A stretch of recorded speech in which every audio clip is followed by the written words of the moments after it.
This episode of The Turning Shed is brought to you by the Walnut Log and Nova Woodworking. Smart tools, powerful solutions. Welcome to The Turning Shed. My name is Jeff, and today I'd like to continue talking about turning what I like to call smalls. These are small items that can be made quickly and easily, many times in quantity, and can give you the opportunity to use up some of the scrap wood that you have laying around your shop.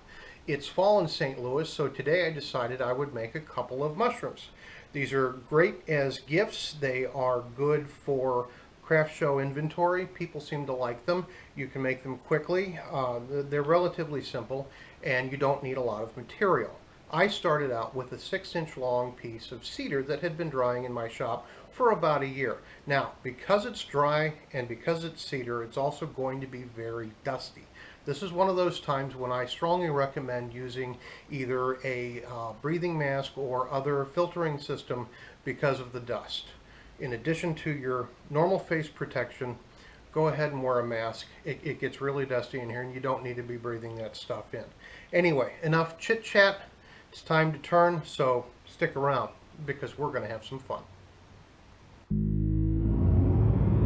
Starting out with a 6-inch long piece of cedar, I am going to rough out to a cylinder shape just using a roughing gouge.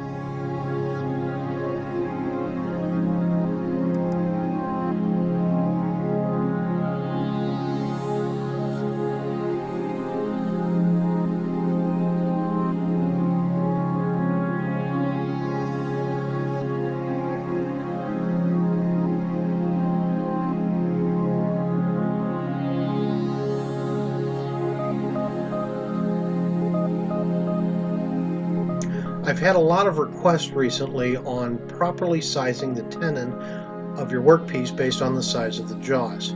So I'm going to show you one way that I do it, and we'll start off by measuring the inside diameter of the chuck jaws with a set of dial calipers. This will allow me to transfer that measurement to the dovetail tenon on the workpiece. There are lots of ways to do this. You can use many tools. Today I'm just going to use my spindle gouge to take care of the entire process. I'm going to start by truing up the outside surface of the tenon. I'm going to make a shoulder cut. This is not the final cut of my shoulder, but it gives me a relief so that I can start making my dovetail. Now, I normally do this a lot faster. I don't keep starting and stopping the lathe. I can usually get it in 1 or 2 passes and do it by eye because I've had enough experience. But if you are inexperienced, take your time, use your calipers, and ease up on the proper measurement. You can always take more wood off if you need to, but you can never put it back on if you remove too much. Take your time, go in steps.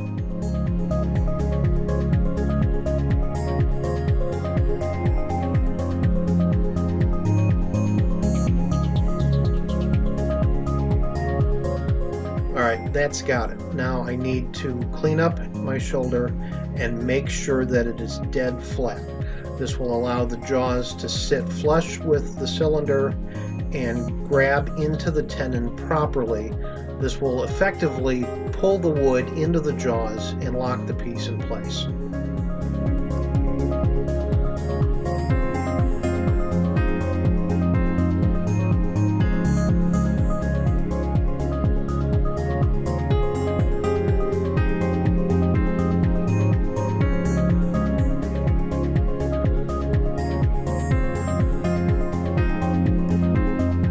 You can tell you've got your tenon sized properly if there's not a lot of space in between the chuck jaws once you have them snugged down. I'm relatively pleased with this.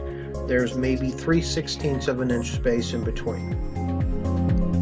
Bring the tailstock back up for a little extra security, move your tool rest into place, and take a couple of truing passes to get this into dead true so that we can continue with our mushrooms.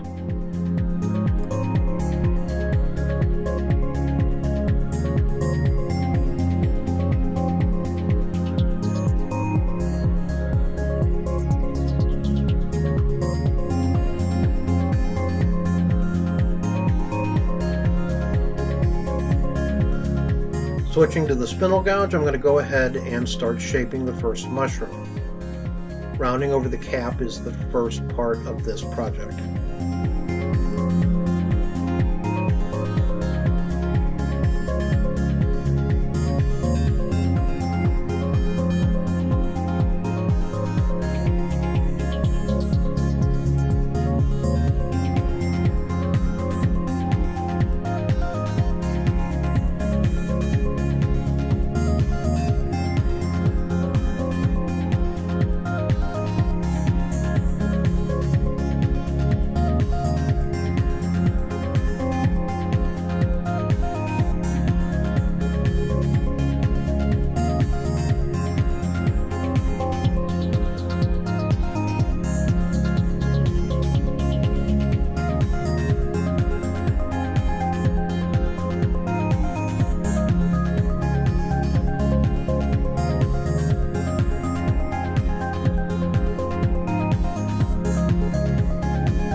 Okay, just like we did with the spin tops, I'm making a series of cuts, each one getting a little bit deeper. This allows me to remove a lot of wood in a very small amount of time and brings me closer to the shape of the stem.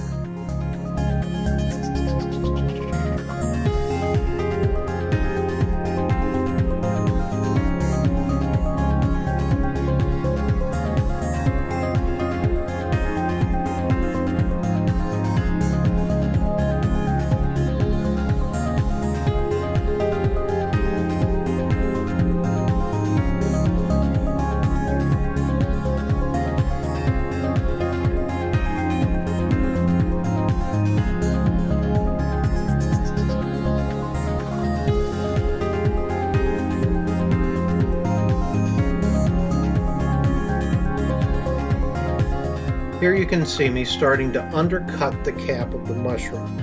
This makes it a little more realistic. It just makes the overall appearance much better.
I pull the tailstock, check that everything is still snug, and it's time to remove the little nubbin at the top of the mushroom cap.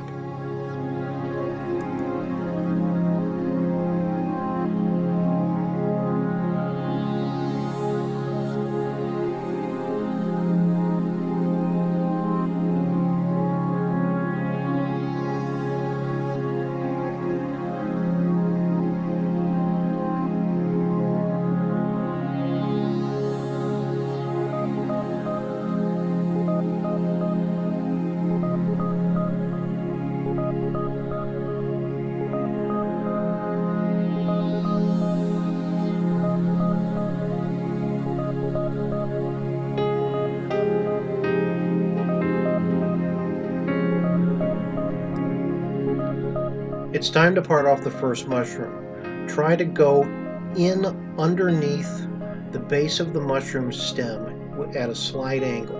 This will eliminate the need to have to flat sand the bottom of the piece when you're finished.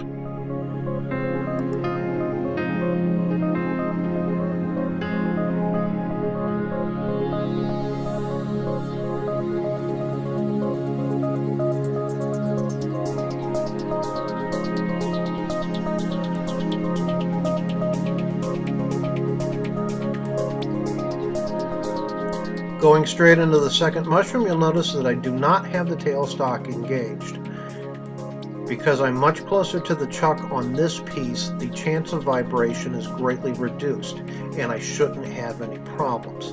Now, that said, I do have a catch on this one. It's not severe, it's not overly dramatic, and I did leave it in because I wanted you to see that these things do happen. It doesn't matter what skill level you are. Catches happen, you just deal with it and move on.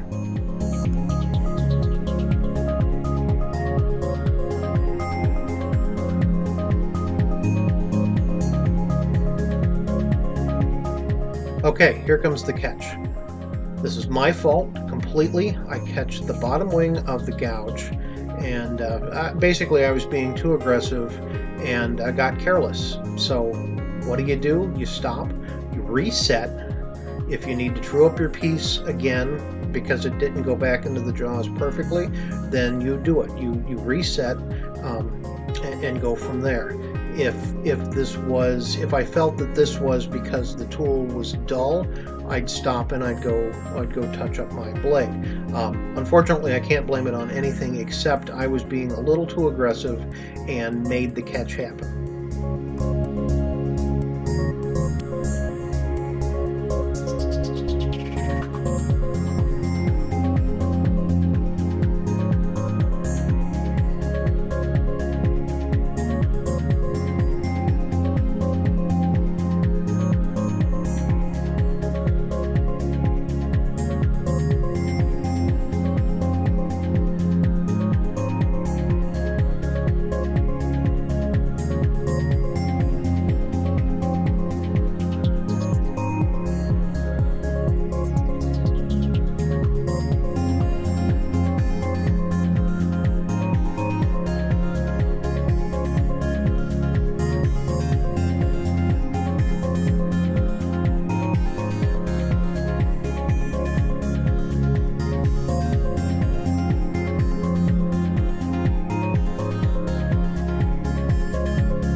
I think I'm supposed to do something here. Oh, yeah, like catch the piece as I part it off.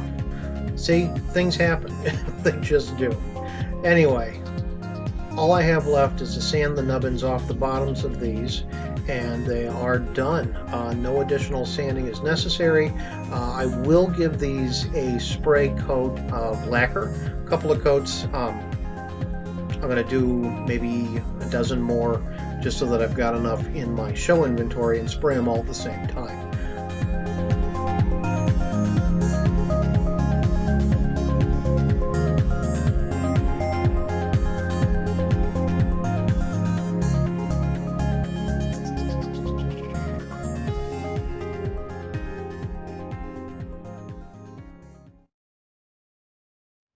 Today we turned mushrooms. Now, while they're not magic, they were a lot of fun to turn. I hope you enjoyed watching. Do me a favor, click the subscribe button, and that way you'll get notification anytime I upload a video. If you have any questions or comments on this project, any project you've seen me make, or any other wood turning topic you'd like to talk about, leave that in the comments section and I will get back to you as soon as I can.